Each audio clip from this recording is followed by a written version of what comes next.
So today, we're diving into the story of an artist named Chase Sham Smith. And look, this isn't just about his art. It's really a journey into how our identities get forged in chaos, how they're fractured by trauma, and if we're lucky, how they get rebuilt. And we're going to explore all of this through his own pretty raw words. We're going to start right here with this really powerful admission from Smith himself. This quote, it just frames his entire life as a performance, an exhausting, constant struggle to just seem normal on the outside while feeling like he's crawling in his own skin. And that right there, that's the central conflict we're going to unpack.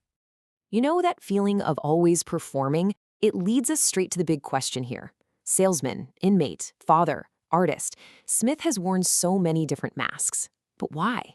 What happened in his life that made him feel like he needed all these different personas to begin with? To really get to the bottom of it, we have to go back, way back. Think of this as a kind of psychological journey where we're going to pinpoint the exact moments that shattered his sense of stability and created this deep, lifelong need for control. Okay, part one, the fracture. Our story really kicks off in this single, devastating year when everything just split apart. The moment a pretty normal childhood completely vanished. Just look at how fast his world completely collapses. For 11 years, things are basically stable. Then, at age 12, it all just implodes. And you can see how one traumatic event just triggers the next one and the next one. The separation, being suddenly moved, and then boom, a serious physical injury. It's this rapid-fire series of events that creates this profound sense of instability. And that scooter crash? Yeah, it was way more than just a kid falling off his bike. It blew up into this full-blown crisis. We're talking a medical helicopter, Child Protective Services gets involved, and suddenly, this 12-year-old kid is in the middle of this high-stakes investigation, terrified his life is about to get turned upside down all over again. And this quote, this is the key. This is the lesson he learns right then and there. They asked him if he always wore a helmet, and he lied. It wasn't about being bad, it was about trying to control a chaotic situation. He figured out you could bend the truth to hold on to whatever little bit of structure you had left. And that right there becomes a pattern for the rest of his life. All right, part two, the paradox. So this need for control starts to show up in this really weird, contradictory way. He becomes obsessed with extreme precision in one part of his life, while absolutely everything else is just spiraling into chaos. And he found his outlet in a pretty unexpected place, just drawing letters. Long before he ever picked up a spray can, he was just obsessively drawing characters on paper. For him, this wasn't rebellion. It was about creating a tiny little world where he was in total command. I mean, this quote just cuts right to the heart of it all, doesn't it? In his art, every single move he made had a predictable result. The lines did exactly what he told them to do. But in his family life, people were unpredictable. The rules were always changing. This slide just lays it all out, the total split. On one side, you've got the disciplined artist, hiding away, perfecting his craft. On the other, you've got this teenager in open rebellion, fighting with his dad, and eventually ending up homeless. He called this whole period a slow dimming of urgency, like a gradual loss of any hope. He was literally living two different lives at the same time. Okay, part three, the bottom.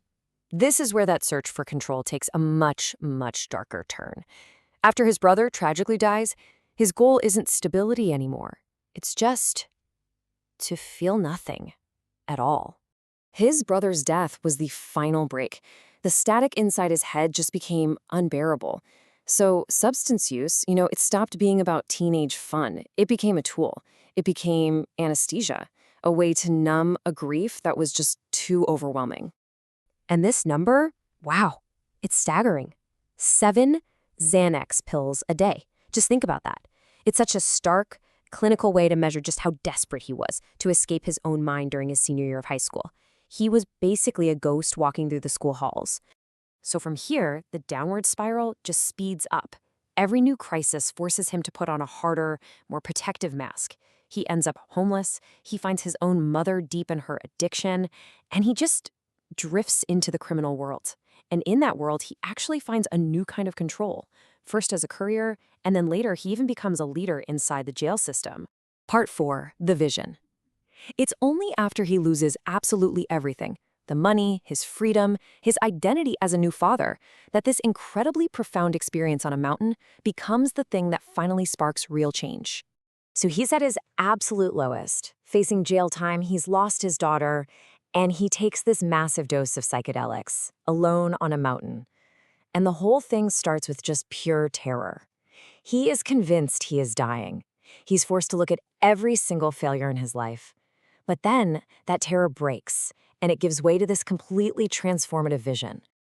I met God. That's what he kept saying. For someone who had lived his entire life in a world with no structure, no higher meaning, this vision just completely rewired his reality. It was the moment he stopped believing he was totally alone in the universe. And the impact was immediate. This sort of spiritual unmasking gave him a new foundation, a new place to stand, and suddenly sobriety didn't seem impossible anywhere.